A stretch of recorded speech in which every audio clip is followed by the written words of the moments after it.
তো এখন জালেমের জুলুম আমাদেরকে ঐক্যবদ্ধ করে দেয়। এখন দেখেন না বাংলাদেশে কি হারে মারপিট চলছে। মূল দল বাদ দেন, ছাত্রদের বিভিন্ন দলগুলাই যে হারে মারপিট শুরু করেছে। পাবলিক কেউ কেউ তো বলে বসে, আগেই মনে হয় ভালো ছিলাম, কারণ আগে তো নিজেরা মারপিট করে নাই, ওদের মায়ের খেয়ে সবাই আলিফের মতো সোজা থেকেছে। এখন পিঠে মাইর নাই তো, এখন নিজেরাই নিজেদের ধরে মারতে শুরু করেছে। এই দেখেন না কি অবস্থা বাংলাদেশ। আমি নাম বলবো না, নাম বললে আবার বলবে আমারে আঘাত করেছে, ও আবার বলবে আমারে আঘাত করেছে। কিন্তু জাতির খাসলতের মধ্যেই কি জানি আছে, যখন দুর্বল থাকে খুব ঐক্য থাকে, যেই মাত্র একটু স্পেস পায়, চান্স পায়, কে যে কারে ল্যাং মেরে ফেলবে। আর হবেই না কেন? জাতীয় খেলা হাডুডু না? আমাদের জাতীয় খেলা কি? ক্রিকেটও না, ফুটবলও না, জাতীয় খেলা হাডুডু। আর এই খেলা ব্রিটিশরা শিখিয়ে গেছে তাও না, পাকিস্তানিরা চাপিয়ে দিয়েছে ওই ভাষা চাপানোর মতো, এটাকেও চাপাতে চেয়েছে। বিষয়টা এমন না, এগুলো আমাদের রক্তেই আছে। জাতীয় খেলা জাতীয় স্বভাবের আলামতি বটে, জাতীয় খাসলতের মধ্যে আছে। দোস্ত, তোরে যদি আমার কোর্টের মধ্যে কোনোভাবে পায়ে গেছি, আমরা 10 জন মিলে হলেও তোরে ল্যাংমাইরা ফালাবো, ধপাস করে খাসার দিব, এতে নিজে ব্যথা পেলেও পাবো, কিন্তু তোরে একবার বাগে পেলে আর যেতে দিব না, যেতে দেব না, তোরে খেয়ে ছাড়বো। এই হলো অবস্থা। তো একদিকে হাডুডু হলো জাতীয় খেলা, আর একদিকে আমাদের খাবারের মধ্যেও এটার প্রকাশ আছে। মাছে ভাতে বাঙালি, বয়লারে ভাতে বাঙালি তো বলে না, গরুতে ভাতে বাঙালি তো বলে না, মাছে ভাতে বাঙালি। আর মাছ তো মাশাআল্লাহ বড়টা চান্স পাইলে ছোটরা খেয়ে ফেলে। যে হারে খাওয়া খাওয়াই চলতে থাকে ওদের ভিড়ে, মাছ খেয়ে খেয়ে আমাদের ভেতরেও স্বভাব একটু চলে এসেছে। কি এসেছে? একটু শক্তি পাইলে আরেকটারে ধোয়া খায়া ফেলার চেষ্টা করে। যত ঐক্য সব হলো যখন পায়ের তলায় মাটি না থাকে তখন। আর পায়ের তলায় মাটি পেলে মানে মাঝে মাঝে মনে হয় ফ্যাসিস্ট লুকিয়ে আছে অধিকাংশ বাঙালির বুকের ভেতরে।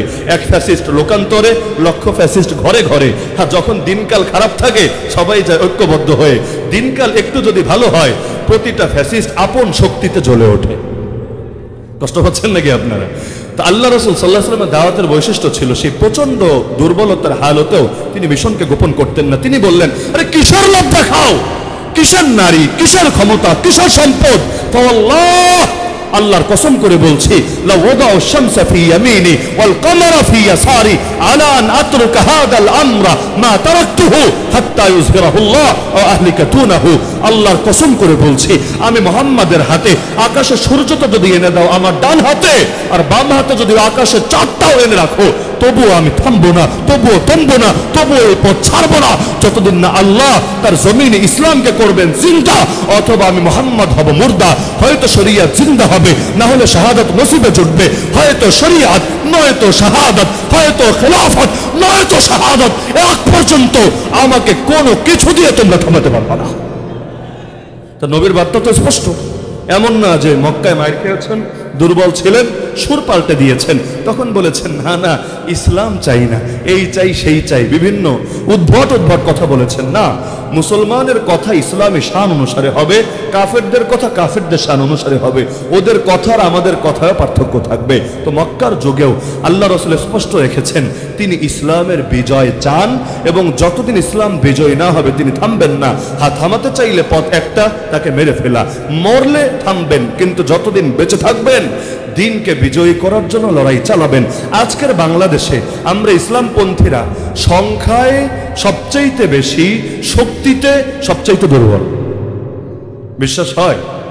কোয়ান্টিটিতে সবার চাইতে এগিয়ে সংখ্যাগরিষ্ঠ, আর কোয়ালিটিতে আমরাই সংখ্যালঘু। আমরাই সংখ্যালঘু। হিন্দুত্ববাদীরা সংখ্যালঘু না, নাস্তিক্যবাদীরা সংখ্যালঘু না, বামরা সংখ্যালঘু না। এই দেশে কোয়ালিটিতে, শক্তিতে আমরাই হয়ে গেছি সংখ্যালঘু। রাজনৈতিকভাবে, সাংস্কৃতিকভাবে, উভয়ভাবে দেখেন আমাদের চাইতে বেশি দুর্বল আপনি কাউকে খুঁজে পাবেন না। এই যে ইসলামপন্থীদের অবস্থা কেন? আমাদের জনসমর্থন কম না, আমাদের জনসমর্থন সবচাইতে বেশি। বিশ্বাস হয় না? আমাদের জনসমর্থন যে হারে আছে, শাহবাগীদের জনসমর্থন কি আছে, ইস্কনের জনসমর্থন কি আছে, কাফের মুশরিকদের বামরামদের জনসমর্থন কি আছে, সব জনসমর্থন তো আমাদের। আরে আমরা ডাক দিলে পাবলিক ছুটে আসে একদম হুড়হুড় করে, পারলে পকেটে টাকা দিয়ে যায়, নিবে না দূরের কথা, দিয়ে যায়। আর ওরা বিরিয়ানির প্যাকেট দিয়েও লোক পায় না, মোটরসাইকেলে তেল দিয়েও লোক পায় না। এমনকি হুজুরদের নিয়ে ওদের এত জেলাসি কেন, এত হিংসা কেন? বড় কারণ এটা, ওরা বোঝে হুজুররা যতদিন থাকবে পাবলিক ওদেরকে খাবে না।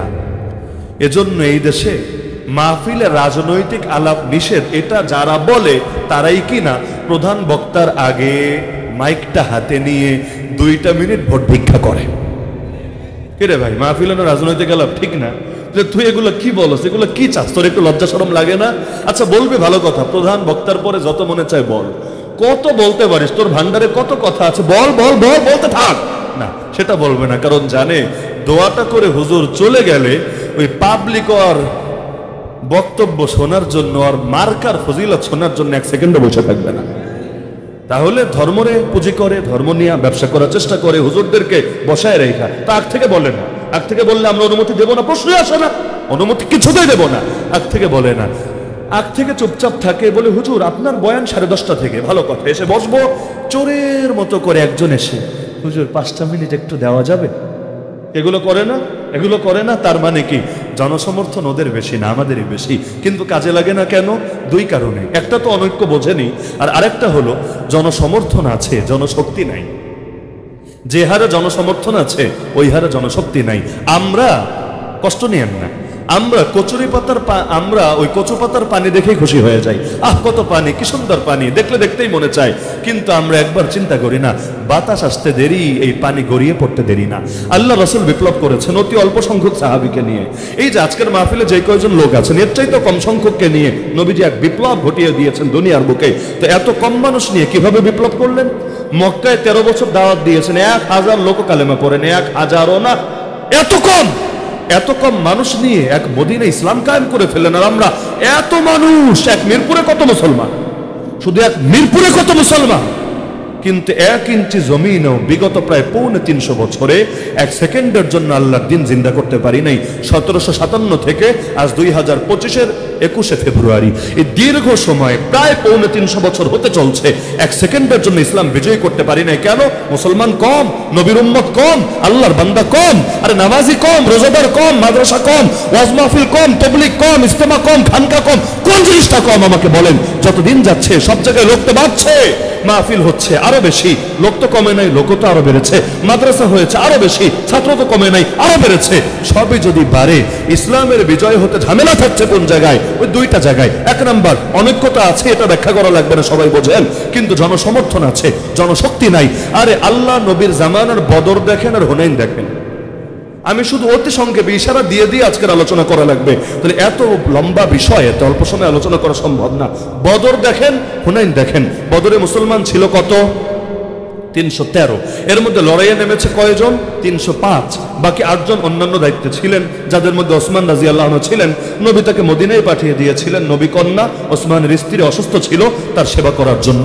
তাহলে ময়দানে 305, কাফের 1000, ফলাফল ইসলাম বিজয়ী। হুনাইনের ময়দানে মুসলমান কত বেশি, কাফেরদের চাইতেও 3 গুণ বেশি। ফলাফল এমন ভাবে তীরের বৃষ্টি আসলো, পালানোর জায়গা খুঁজে পাচ্ছিল না। إذ أعجبتكم كثرتكم فلم تغن عنكم شيئا وضاقت عليكم الأرض بما رحبت। জমিনটা সংকীর্ণ হয়ে গেল, একদম সংকীর্ণ। আল্লাহ রাসূল আর 2-1 জন সাহাবী ছাড়া পুরো ময়দান খালি হয়ে গেল। নবী ছিলেন ময়দানে, আনা নবিয়্যু লা কাযিব আনা ইবনু আব্দুল মুত্তালিব, ঠান্ডা মাথায় কবিতা বলছিলেন, কিন্তু অধিকাংশ মানুষ পালিয়ে গেল। কেন? বদরে এত কম সংখ্যা নিয়ে পালায় নাই, হুনাইনে এত বেশি সংখ্যা নিয়ে প্রাথমিকভাবে পালিয়ে গেল। অবশেষে আল্লাহ তাআলা দিলটারে মজবুত করলেন, আবার তারা ফিরে আসলো। কারণ কি ছিল? কয়েকটা কারণ ব্যাখ্যা করা যায়। এর মধ্যে অন্যতম কারণ, যেটা আমাদের আলোচনার সাথে প্রাসঙ্গিক, বদরে লোক কম ছিল, কিন্তু প্রত্যেকে দক্ষ জনশক্তি ছিল। লোক কম, কিন্তু প্রত্যেকে এক একটা বারুদ, এক একটা বিপ্লব, একাই 100।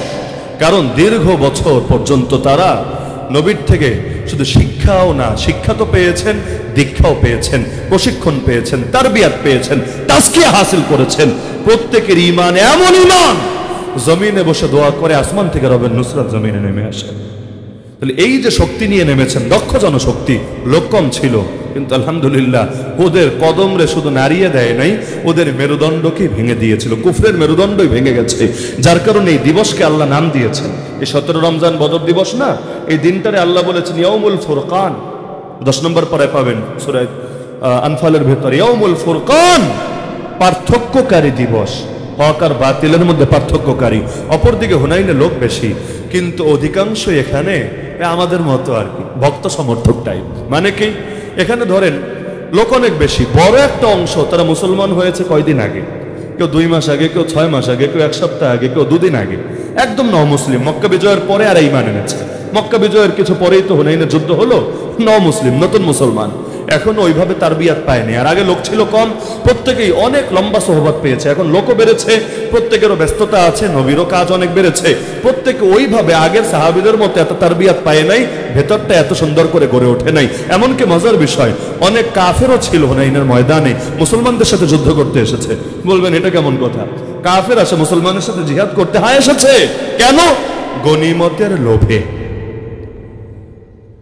যখন আপনারা 5ই আগস্ট গণভবনে গেলেন, বিপ্লবীরাও গিয়েছে, চোর মামারাও গিয়েছে, তাই না?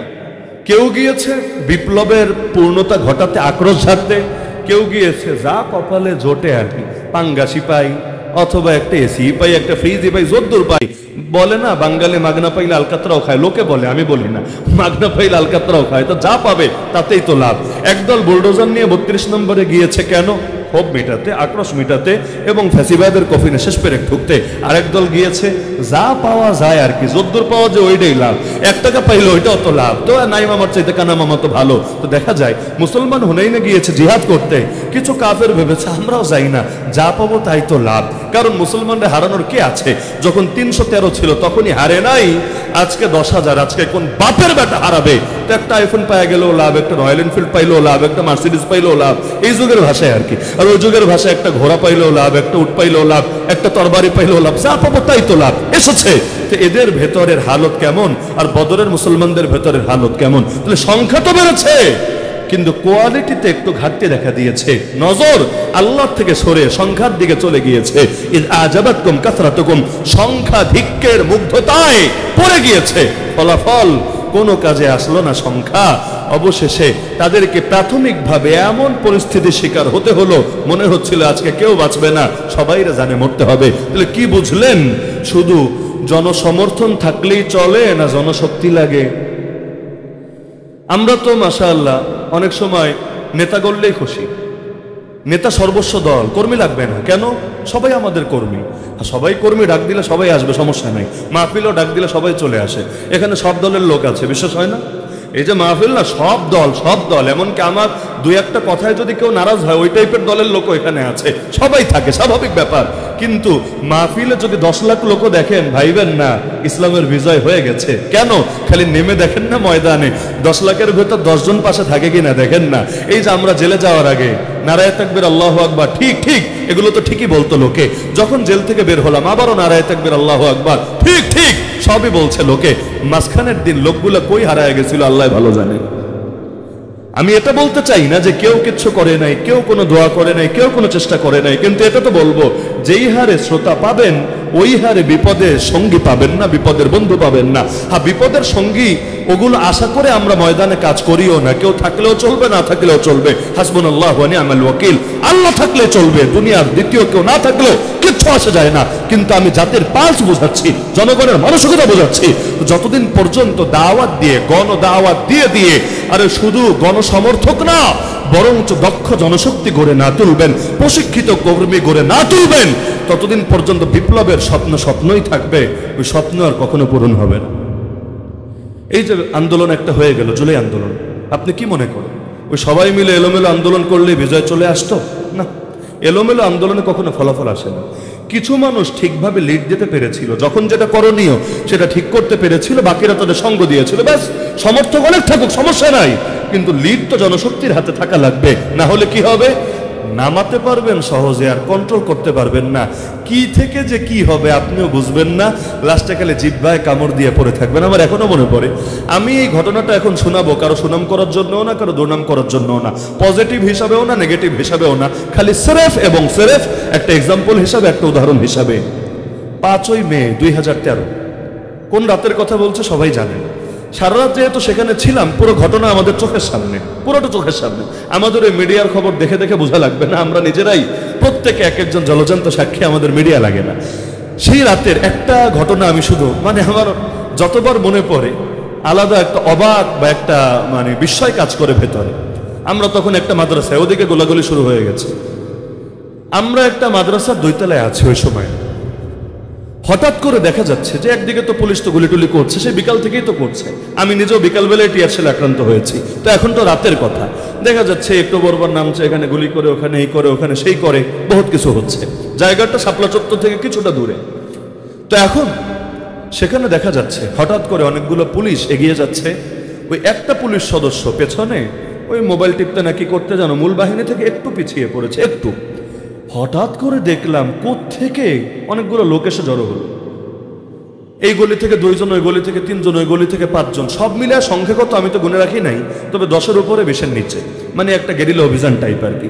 বের হয়ে কোত্থেকে যে আসলো কিচ্ছু বুঝলাম না। আইসা বাকিগুলোরও তো ঢিলটিল মারলার, ওই যে একটা দলছট ছিল ওইটারে আস্তে কইরা মেনকা চিপায় নিয়ে গেল, চিপাগল্লিতে নিয়ে গেল। এরপর যে কি মাইটটা দিল, সুবহানাল্লাহ। আমরা সুবহানাল্লাহ বা নাউজুবিল্লাহ যেটা পড়া লাগে পড়া নেন আপনি, আমরা উপর থেকে দেখছি যে আরে মায়ের কারে বলে। এদিকে তুই মূল বাহিনী, ওরা তো গুলি করতে করতে এগিয়ে আসছে। ওরা যখন এসেছে আবার জিনেরা যে কই হাওয়া হয়ে গেছে আল্লাহ ভালো জানে, কে যে কোন গলিতে গিয়ে ঢুকলো, মানে তাকায় দেখছে। আমি আরো কয়টা ডাইকা আনলাম, দেখ দেখ কি অবস্থা, এই জিনরা কোত্থেকে আসলো, মায়ের দিয়ে আবার হাওয়া হয়ে গেল। আবার কিছুক্ষণ পর দেখা গেল মোটামুটি 20 মিনিট বা আধা ঘন্টা হবে, ওই সময়ের পরিস্থিতি খারাপ, ভরি ধইরা, আর এগুলো ইতিহাস বলতে হবে, ওই স্মরণ তো তখন নাই। কিছুক্ষণ পর আবার কোত্থেকে বের হয়ে এই কয়েকজন একত্রিত হয়ে আবার ঢিলটিল মাইরা আবার নাই হয়ে গেল। পুলিশ এখানে মারে, ওখানে মারে, এইগুলি করে, খুঁজে পায় না। আবার এরকম সব মিলে 4-5 বার শুধু আমি নিজেই দেখলাম।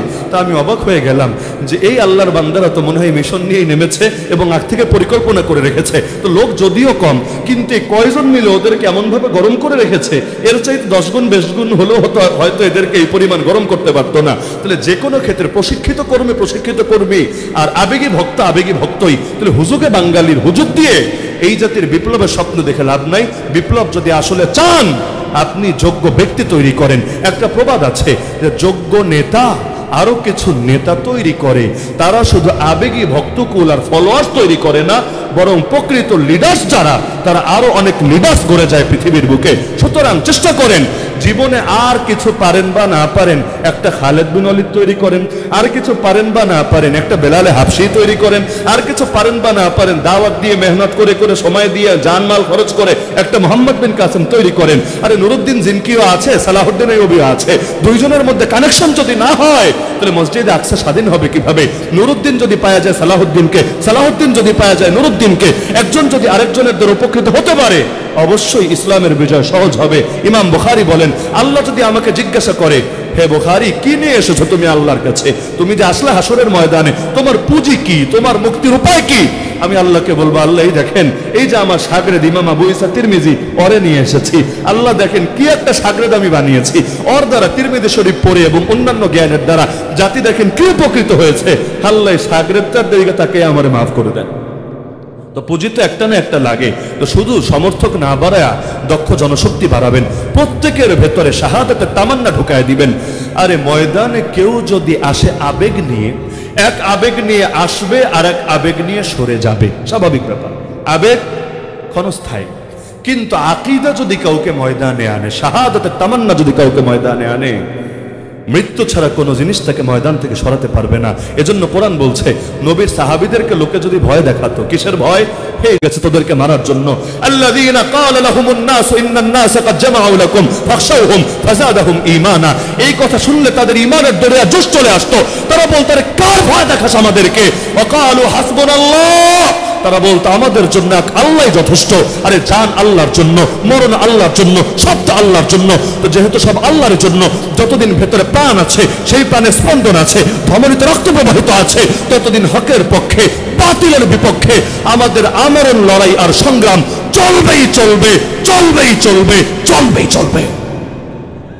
তাহলে সুতরাং গণদাওয়াত দিয়ে গণসমর্থন করতে হবে, পাশাপাশি নবীজির মতো তারবিয়াত করে করে দক্ষ জনশক্তি গড়ে তুলতে হবে। ইসলামের প্রথম মাদ্রাসার নাম বলতে পারবেন? ইসলামের প্রথম মাদ্রাসার নাম কি? দারুল উলুম দেওবন্দ না, কলকাতা আলিয়াও না। তাহলে বলবেন কোনটা? সুফা না সুফাও না। ইসলামের প্রথম মাদ্রাসা হলো আরকাম ইবনে আবিল আরকাম রাদিয়াল্লাহু আনহুর ঘর, যেটা মক্কায় অবস্থিত ছিল, আবু জাহেলের ঘরের কাছেই ছিল। এটাকে কেন প্রথম মাদ্রাসা বলছি? ওই যে শুরুর যুগে 2-1 কালেমা পড়তো না, তাদেরকে নবীজি সে গোপনে নিয়ে সেই ঘরে একত্রিত করত, কখনো 2 জন, কখনো 4 জন, কখনো 5 জন। নবীজি গোপনে তাদেরকে ট্রেনিং দিতেন। এই ট্রেনিং অস্ত্রের ট্রেনিং না, ওই আরব জাতি জাতিগতভাবেই যোদ্ধা, তাদেরকে শিক্ষা দিয়ে, দীক্ষা দিয়ে, তারবিয়াত করে, তাজকিয়া করে প্রত্যেককে এক একটা বারুদে পরিণত করতেন। অবশ্য আল্লাহ বাঁচাইছে। এই যুগে যদি হতো, রাজনৈতিক নেতারা বলতো নবীজি গুপ্ত দল করছেন, গুপ্ত রাজনীতি করছেন। বুঝেন নাই? গুপ্ত দল মানে গোপনে গোপনে কাজ করছেন। নবী তো গোপনেই করেছেন, মক্কায় প্রকাশ্যে করার সুযোগ তো ছিল না। দ্বীনের জন্য বদরে নামাও সুন্নাহ, দ্বীনের জন্য হিজরতের সময় গুহার মধ্যে 3 দিন কাটানো হতো নবীর সুন্নাহ, দ্বীনের জন্য তায়েফের ময়দানে গিয়ে রক্তাক্ত হওয়া সুন্নাহ, দ্বীনের জন্য বদরে গিয়ে কুফরের মেরুদণ্ড ভেঙে দেওয়া সুন্নাহ, দ্বীনের জন্য ক্ষুধার জ্বালায় পেটে পাথর বাঁধাও সুন্নাহ, দ্বীনের জন্য উত্তম খাবার খেয়ে আল্লাহ শুকরিয়া আদায় করে এটাও সুন্নাহ। সবই তো আদর্শ আছে আমাদের সামনে। কোনোটারে বড় করতে গিয়ে অন্যটারে ছোট করার সুযোগ কোথায় আছে? দ্বীনের জন্য আত্মগোপন করা কি নিষেধ নাকি? যদি প্রয়োজন পড়ে, আরে নিষেধ নাকি? নিষেধ না, হ্যাঁ, তবে শর্ত সাপেক্ষে। এর যে শর্তগুলো আছে সেগুলোর আলোকে কেউ যদি আত্মগোপন করে, সমস্যা কি হয়েছে? দেখা যাচ্ছে আল্লাহ রাসূল সাল্লাল্লাহু আলাইহি ওয়াসাল্লাম যেই কাজ করেছেন, আমাদেরকেও বাংলাদেশে সবার আগে এই কাজ করতে হবে। এই দেশে আলহামদুলিল্লাহ আল্লাহ সহজ করে দিয়েছেন। চারদিকে মুশরিক আর মুশরিক আর মুশরিক, মাঝখানে মুসলমান আর মুসলমান আর মুসলমান। আজীব ব্যাপার না? যদি এমন হতো মক্কা মদিনা থেকে ইসলাম আসতে আসতে আসতে আসতে সবই মুসলমান হয়েছে, ওই সিরিয়ালে আসতে আসতে আমরাও হয়ে গেছি, এটা ব্যাপার স্বাভাবিক ছিল। কিন্তু না, মক্কা মদিনা ইসলাম আছে, এখানে আছে, মাঝখানে কত মুশরিক, শিরিক আর শিরিক। আল্লাহর কত বড় দয়া, কত বড় মায়া, কত ভালোবাসা আমাদের উপরে। আল্লাহ তাআলা জমিন কিন্তু উর্বর করে দিয়েছেন, প্রত্যেকের ভেতরে ঈমানের নিভু নিভু আগুন জ্বলছে। বারুদে বারুদে ঘষা লাগাই দিতে পারলে, ওই নিভু নিভু আগুনের মধ্যে একটু ঘি ঢেলে দিতে পারলে, এটাই দাও দাও করে জ্বলে উঠবে এবং সব বাতিলকে পুরিয়ে আল্লাহর জমিনে ইসলামের বিজয় আনবে। তাহলে গণদাওয়াত দেওয়া লাগবে তো ইনশাআল্লাহ। দাওয়াতের কোনো সুযোগ হাতছাড়া করবেন না। নবী কিভাবে দাওয়াত দিতেন? কখনো বাজারে গিয়া, ওই ওকাজ বাজার, মাজান্না বাজার, ওদের বাজার, এগুলোতে দাওয়াত দিতেন। কখনো পাহাড়ের আগায় উঠে ওই পাহাড়ের চূড়া থেকে পর্যন্ত দাওয়াত দিতেন।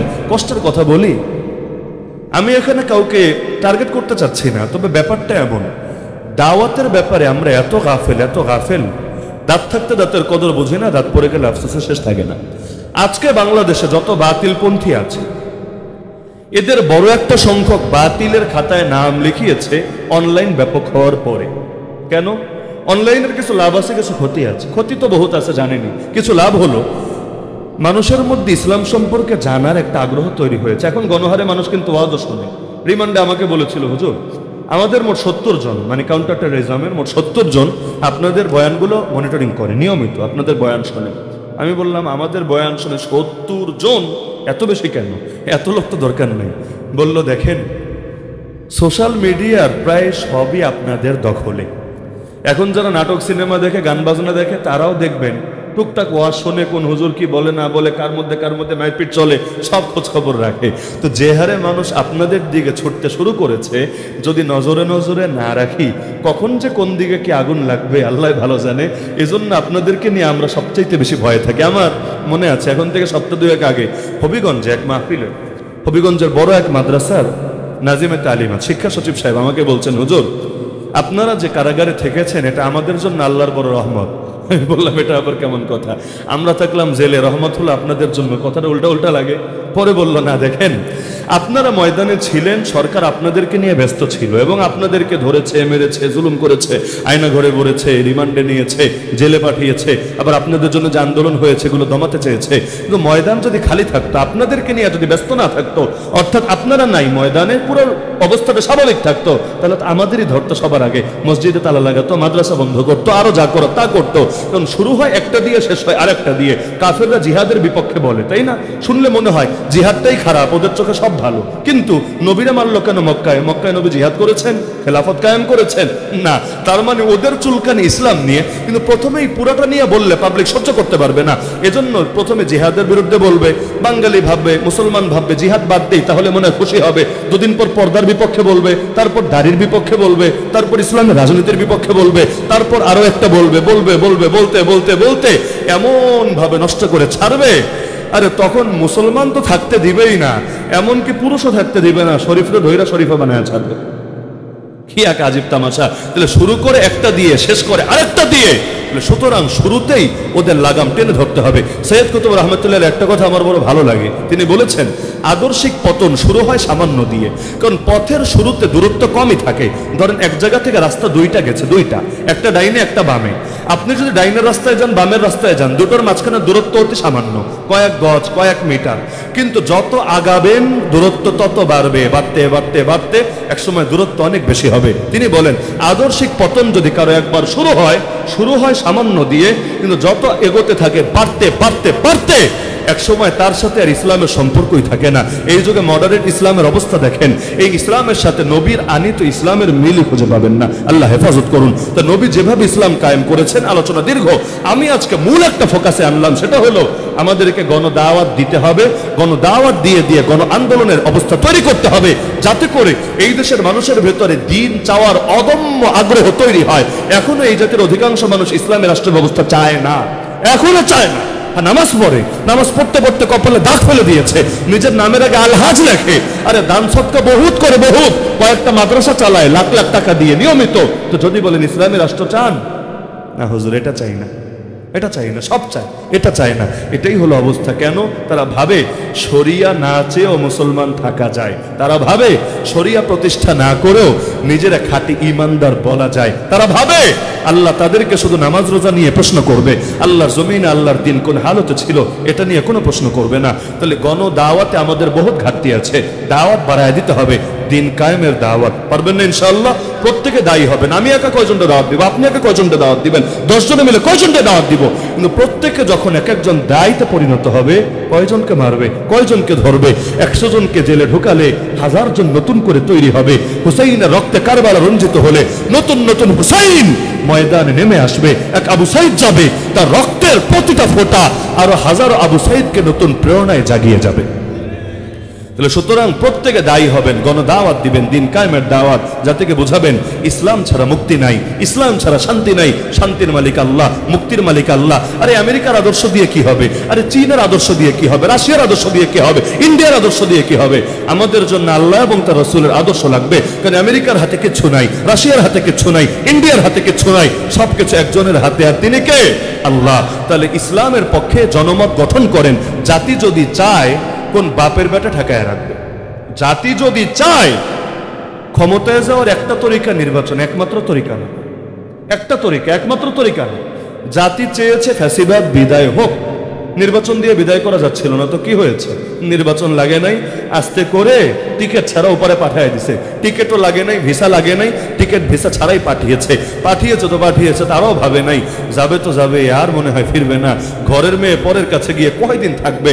আরে এটা তো একটা চিন্তারও ব্যাপার, কারণ ঘরের মেয়ে পরের কাছে গেলে একটা ভয় লাগে না, খেয়ে আছে নাকি না খেয়ে আছে, শরীর স্বাস্থ্য আগের মতো আছে নাকি ভেঙে গেছে, আমাদেরও খারাপ লাগে, আমরাও মিস করি তাকে, আমরাও চাই ফিরে আসুক, ফিরে আসুক, করেই আসুক, আর নিজ দিয়ে আসুক, চট করেই আসুক, আর ফট করে আসুক। কারণ যদি নাই আসে, শাপলা চত্বরের রক্তের প্রতিটা ফোঁটার বদলা নেব কিভাবে? যদি নাই আসে, আমাদের জীবনের যেই দিনগুলো কেড়ে নিয়েছে, কারাগারের ভেতর ফেলে রেখে, এগুলোর বদলা নেব কিভাবে? আরে বহুত হিসাব নিকাশ জমে আছে, ফিরতে তো হবেই হবে, না হলে প্রয়োজন জোর করে ফিরিয়ে আনা হবে।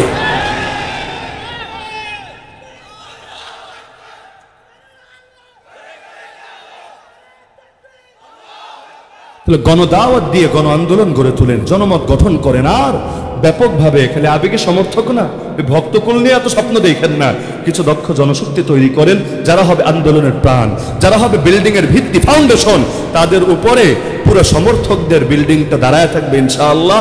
এবং এভাবে আল্লাহ চাইলে আগামীর বাংলাদেশ একদিন না একদিন ইসলামের বাংলাদেশ হবেই হবে ইনশাআল্লাহ। বিজয় দেখে যেতে পারি বা না পারি, প্রয়োজনে জামানার খালেদ বিন ওয়ালিদ হতে না পারলাম, জামানার বেলাল হতে তো রাজি আছি, জামানার সুমাইয়া হতে তো রাজি আছি। আল্লাহর জন্য আমরা সব হালতে সন্তুষ্ট আছি। আল্লাহ সবাইকে তৌফিক দান করুন। ইনসাফ ফাউন্ডেশনের আজকের এই মাহফিলকে কবুল করুন, যে ভাষা শহীদদের স্মরণে এবং জুলাই আন্দোলনে যারা শহীদ হয়েছেন তাদের স্মরণে এই মাহফিলের আয়োজন হলো। আল্লাহ তাআলা সমস্ত শহীদদের কবরগুলোকে নূরে নূরানি বানায় দেন, আমিন। ওয়া